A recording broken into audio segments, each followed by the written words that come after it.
Hello friends, welcome to Ritesh online classes. आज हम आपके लिए लेकर आए हैं क्लास 5th का सब्जेक्ट हिंदी, जिसमें आपको सेकेंड लेसन फसलों का त्यौहार का क्वेश्चन आंसर करवाएंगे।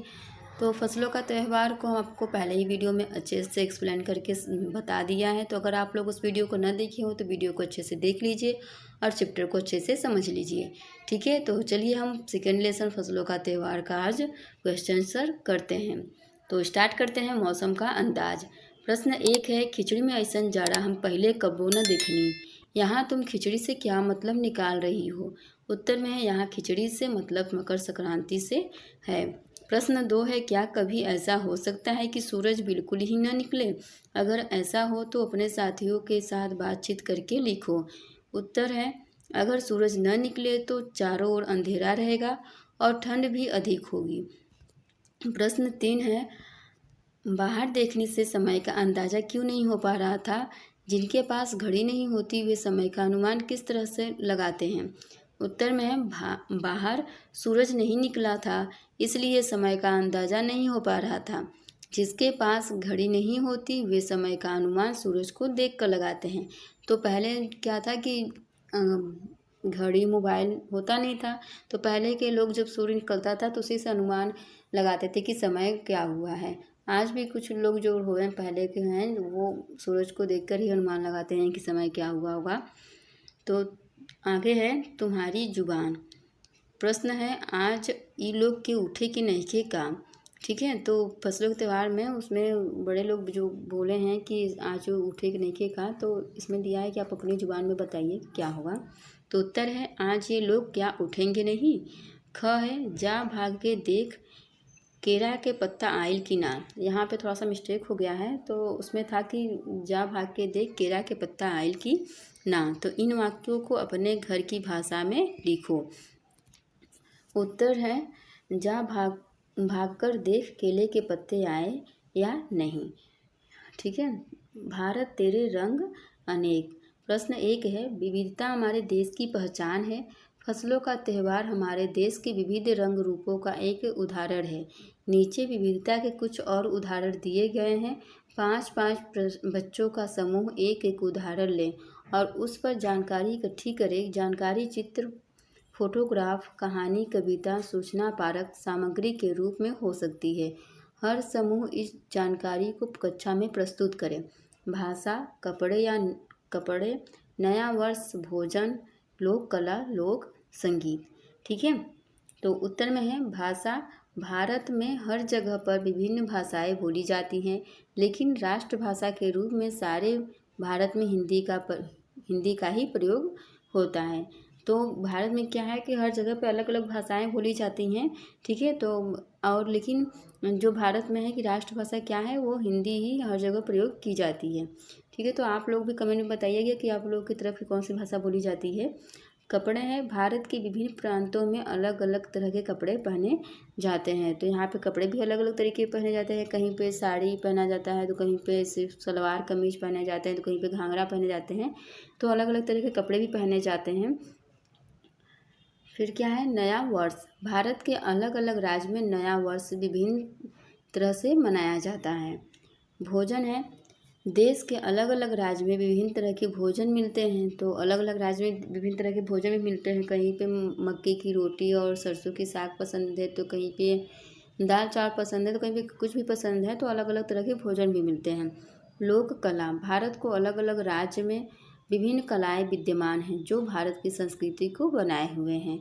लोक संगीत है, भारत में सभी राज्य के अलग अलग लोक संगीत हैं। ठीक है, भारत में सभी राज्य में अलग अलग लोक संगीत गाए जाते हैं। तो इसमें आप छात्र जो क्या करेंगे कि अपने से ही बताएंगे कि कौन से लोक संगीत वहाँ पे गाए जाते हैं। प्रश्न 2 है, तुम्हें कौन सा त्यौहार सबसे अच्छा लगता है और क्यों? इस दिन तुम्हारी दिनचर्या क्या होती है? तो उत्तर में है, हमें होली का त्यौहार सबसे अच्छा लगता है क्योंकि इस दिन चारों ओर रंग ही रंग देखने को मिलते हैं। इस दिन हम सुबह से ही जोश तथा उत्साह से भरे रहते हैं। गुजिया इस त्यौहार की मुख्य मिठाई है जो लोग बड़े आनंद से खाते हैं। तो हमें तो होली का त्यौहार पसंद है। तो आप लोगों को अगर कोई और फेस्टिवल त्यौहार पसंद हो तो आप लोग यहाँ पे राइट कर सकते हैं। अन्न के बारे में, ठीक है। प्रश्न क है, फसल के त्यौहार का तिल का बहुत महत्व है। तिल का किन किन रूपों में इस्तेमाल किया जाता है, पता करो। उत्तर है, तिल से विभिन्न प्रकार के पकवान तथा मिठाइयाँ बनाई जाती हैं। इससे तेल भी बनता है। ख है, तुम जानती हो कि तिल से तेल बनता है और किन चीज़ों से तेल बनता है और कैसे? हो सके तो तेल के दुकान में जाकर पूछो। मतलब इसमें कहा है कि तिल से तेल बनता है और किस किस से तेल बनता है, अगर हो सके तो तुम तेल की दुकान पर जाकर पूछो। तो उत्तर में है कि तेल के अतिरिक्त नारियल, सरसों, आंवला, मूंगफली, बादाम और फूलों से तेल बनता है। यह तेल मशीनों द्वारा निकाला जाता है। किसान और चीज़ों का सफ़र। किसान और खेती हम में से बहुत से लोगों की जानी पहचानी दुनिया का हिस्सा है नहीं है। विशेष रूप से शहर के ज़्यादातर लोगों को यह एहसास नहीं है कि हमारी ज़िंदगी किस हद तक इससे जुड़ी है। देश के कई हिस्सों में आज किसानों को जिंदा रहने के लिए बहुत मेहनत और संघर्ष करना पड़ रहा है। अगर यह जानने की कोशिश करें कि हम दिन भर जो चीज़ खाते हैं वह कहाँ से आती है, तो किसानों की हमारी ज़िंदगी में भूमिका को हम समझ पाएंगे। आलू की पकौड़ी, बर्फ़ी और आइसक्रीम, इन 3 चीज़ों के बारे में नीचे दिए गए बिंदुओं को ध्यान में रखते हुए जानकारी इकट्ठी करो और मेरी कहानी के रूप में चीज़ उसे लिखो। किन चीज़ों से बनती है, इन चीज़ों का जन्म कहाँ होता है, हम तक पहुँचने का उनका सफ़र क्या है, किन किन हाथों से होकर हम तक पहुँचती है, हम इस पूरे सफ़र में किन लोगों की कितनी मेहनत लगती है, इन लोगों में से किसको कितना मुनाफा मिलता है। अगले वर्ष कक्षा 6 में सामाजिक एवं राजनीतिक विषय के बारे में पढ़ोगी तो उपाय के सफ़र में शामिल लोगों की दिनचर्या पता करने का मौका भी मिलेगा। आगे देखते हैं क्या है उत्तर। उत्तर में है, आलू की पकौड़ी आलू और बेसन से बनती है, बर्फ़ी खोए से बनती है, वह आइसक्रीम जो है दूध से बनती है। इन चीज़ों का जन्म किसानों के घरों में होता है। तो जो खाने पीने की चीज़ें होती हैं वो किसानों के घरों में ही पैदा होता है। भले उसे व्यापारी ले जाकर उसको अलग अलग तरीके से खाने की चीज़ें बना देते हैं, मतलब ले जाते हैं तो अलग अलग तरीके से बन जाता है, लेकिन जो भी खाने पीने की चीज़ें होती हैं वो किसानों से ही बनता है और किसान सच में बहुत मेहनत करते हैं। इन चीज़ों का जन्म जो क्या है किसानों के घरों में होता है। हम तक ये चीज़ें किसानों के बाद व्यापारियों के माध्यम से पहुंचती है। यह चीज़ें हम तक किसानों, व्यापारियों तथा दुकानदारों के हाथों से होकर पहुंचती हैं। ठीक है, व्यापारी ले जाएंगे फिर उसको दुकान पे देंगे, मतलब कैसे कैसे हम लोगों तक पहुंचती है सब है।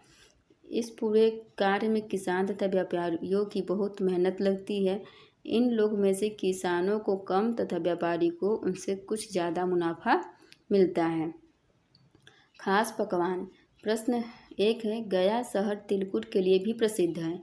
हमारे देश में छोटी बड़ी ऐसी कई जगह हैं जो अपने खास पकवान के लिए मशहूर हैं। अपने परिवार के लोगों से पता करें और उनके बारे में बताओ। उत्तर है, हमारे देश में मथुरा पेड़े के लिए, आगरा पेठे के लिए और हरियाणा घेवर के लिए प्रसिद्ध है। आप लोगों के यहाँ क्या प्रसिद्ध है वो कमेंट में ज़रूर बताइएगा। प्रश्न 2 है, पिछले 2 वर्षों में तुमने काम वाले शब्द के बारे में जाना। इन शब्दों को क्रिया भी कहते हैं। हिया क्रिया, क्योंकि क्रिया का संबंध कोई काम करने से है। नीचे खिचड़ी बनाने की विधि दी गई, इसमें बीच बीच में कुछ क्रियाएं छूट गई हैं। उचित क्रिया का प्रयोग करते हुए इसे पूरा करो। छौंकना, पीसना, पकाना, धोना, परोसना, भुनना। बंगाली खिचड़ी 5 व्यक्तियों के लिए, ठीक है, 5 व्यक्तियों के लिए बंगाली खिचड़ी को बनाना है। तो यहाँ पे सामग्री की मात्रा दी गई है। अदरक है 20 ग्राम, लहसुन 3 फाके, इलायची के दाने 3 छोटी, दालचीनी 2 और आधा सेमी का 1 टुकड़ा, पानी 4 प्याले, मूंग दाल आधा प्याले, सरसों का तेल 3 बड़े चम्मच, तेज पत्ते 2, जीरा आधा छोटा चम्मच, प्याज बारीक कटा हुआ 1 मझोल, चावल धुले हुए 1 प्याला, फूल गोभी बड़े बड़े टुकड़ों में कटी हुई 200 ग्राम, आलू छीलकर 4-4 टुकड़ों में कटे हुए 2, मटर के दाने आधा प्याला, धनिया पिसा हुआ 1 बड़ा चम्मच, लाल मिर्च पिसी हुई 1 आधा छोटा चम्मच, चीनी 1 चम्मच, घी 2 बड़े चम्मच, नमक और हल्दी अंदाज से, नमक अपने अनुसार डालेंगे कि कितना कम ज़्यादा ना हो, और हल्दी कलर आने तक के लिए बस डालेंगे, तो उसको आपको अंदाज के डालना है। उत्तर विधि है, इसको बनाने विधि है। इलायची, दालचीनी और लौंग में थोड़ा थोड़ा पानी 1 छोटा चम्मच डालते हुए पीस लो। अदरक और लहसुन को इकट्ठा पीसकर पेस्ट बनाओ। दाल को कढ़ाई में डालो और धीमी आंच पर सुनहरी भूरी होने तक भून लो। अब दाल निकालकर पीस लो। तेल को कुकर में डालकर गर्म करो। तेल गर्म होने पर तेज पत्ते और जीरा डालो। जीरा जब चटकने लगे तो प्याज डालकर सुनहरा भूरा होने तक भूनो। अब अदरक लहसुन का पेस्ट डालकर कुछ मिनट तक भूनो। धुली हुई दाल और चावल सब्जी डालो और अच्छी तरह मिलाओ और शेष पानी 4 प्याले डालकर एक बार हिलाओ। कुकर बंद करो। तेज आंच पर पूर्ण प्रेशर आने दो। अब आंच तेज करके 4 मिनट तक पकाओ। भाप निकल जाने पर कुकर खोलो। मसालों का पेस्ट मिलाओ। खिचड़ी घी, हींग, जीरा और साबुत लाल मिर्च से छौंक कर परोसो। ठीक है, तो खिचड़ी बनाने की ये विधि थी। अगर आप लोगों के यहाँ खिचड़ी और अलग अलग तरीके से बनता हो तो वो भी कमेंट में आप लोग बता सकते हैं। तो इस वीडियो में क्वेश्चन आंसर पूरा कंप्लीट हुआ सेकेंड लेसन का फसलों का त्यौहार का। ठीक है, तो अब अगर आप लोगों को वीडियो अच्छी लगी हो तो वीडियो को लाइक कीजिएगा और ऐसे ही डेली वीडियो देखने के लिए चैनल को सब्सक्राइब कीजिएगा। Okay friends, thank you.